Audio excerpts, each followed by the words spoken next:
I enjoyed the film opening. I enjoyed the quick editing between the scenes and the nice lighting during it.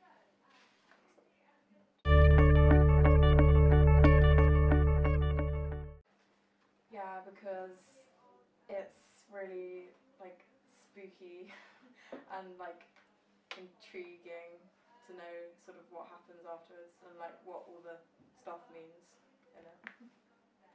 Yeah, I'd probably watch the rest of the film just to try and find out what's actually going to happen in the little farmy bit, just because that bit was quite good. It was because the font was really clear and you could see it against the sort of dark background. Yeah, I enjoy it. Yeah, you could tell definitely who was who. Like, you knew that the relationships between the two, so you know that Billy and Phoebe are kind of flirting a bit, and the tension between Ben and Phoebe, and also Martha trying to keep peace. Definitely, the establishing shot at the beginning definitely gave you a sense of that this was going to be a horror film and what you were expecting for the rest of the film to unfold.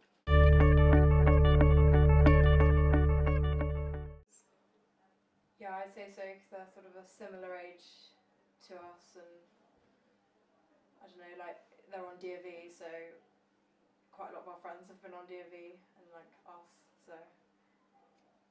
Yeah, I can relate to the characters, seeing as they are exactly who we would normally hang around with, and we kind of, as they're teenagers as well, we go through the same situations as them, and we can relate to their relationships.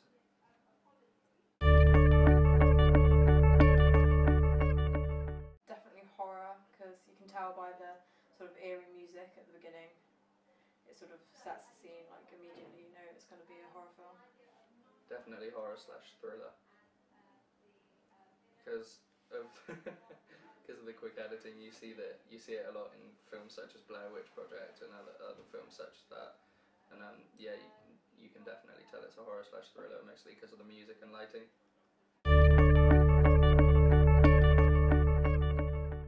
Props such as the bloody hammer and the milk and the unidentified character, which kind of always happens in horror movies, which makes you sort of question what it is and want to carry on watching the film. What I thought was that made it the horror genre was the fact that you had the eerie music in the background and the quick editing. It's kind of a stereotype and normal thing of horror genres. That's what made me think that it was a horror.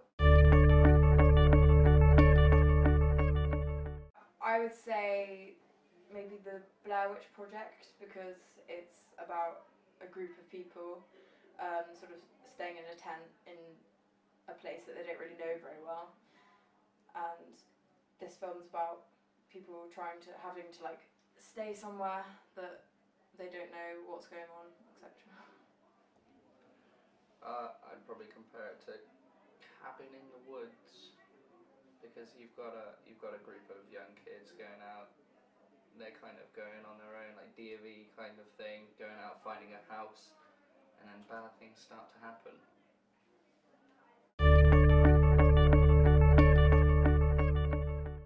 I think it's good because of the quick transitions between the scenes, which you often see in horror movies, sort of builds suspense and tension.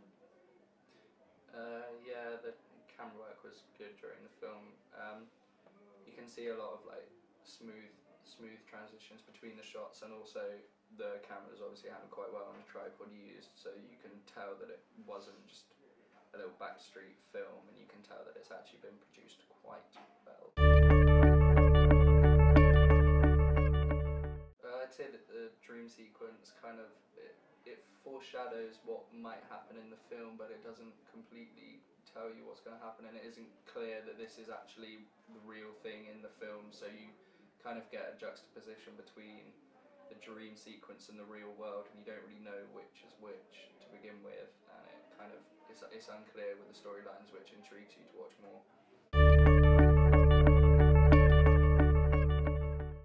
The inverted scream towards kind of the end of the thing really kind of added to the film, and it really added a sense that you were in a dream, because in dream worlds you don't really get a sense of reality, and it really added to the horror of the film or trailer. Yeah, and at the time you didn't know that it was a dream, so you thought something weird was going on because of the sort of inhuman sounds, but then it became clear when Ben woke up. You could tell very clear at the beginning that there was some flirting between Phoebe and Billy,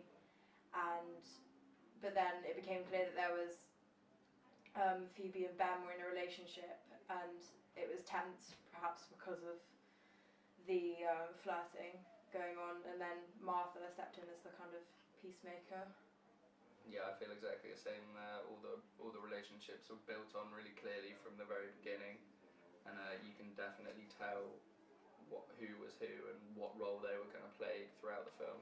The two shot of Phoebe and Billy as well kind of really gives you a sense that the characters are clear, but then you also have Ben unfocused in the background, and it's an unnoticed character in it, and it makes you feel that Billy and Phoebe are just kind of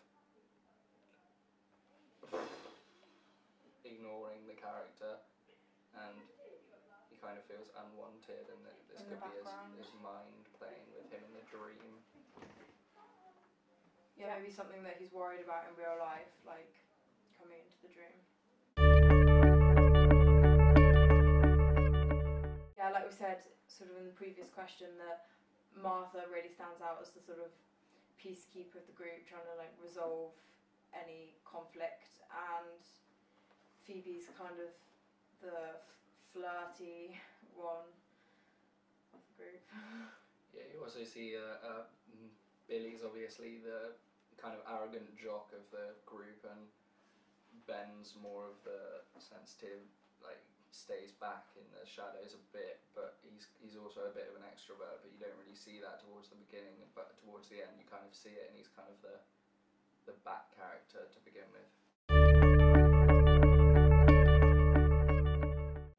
I think you could have perhaps set the scene a bit more at the beginning, sort of had a bit of a shot of where it was set, rather than sort of just jumping to the characters straight away. Also, there was a bit of a jumpy scene to begin with where you're cutting from the characters and it doesn't cut as smoothly as it could have, so you need a smoother transition between the two, but apart from that it was all good.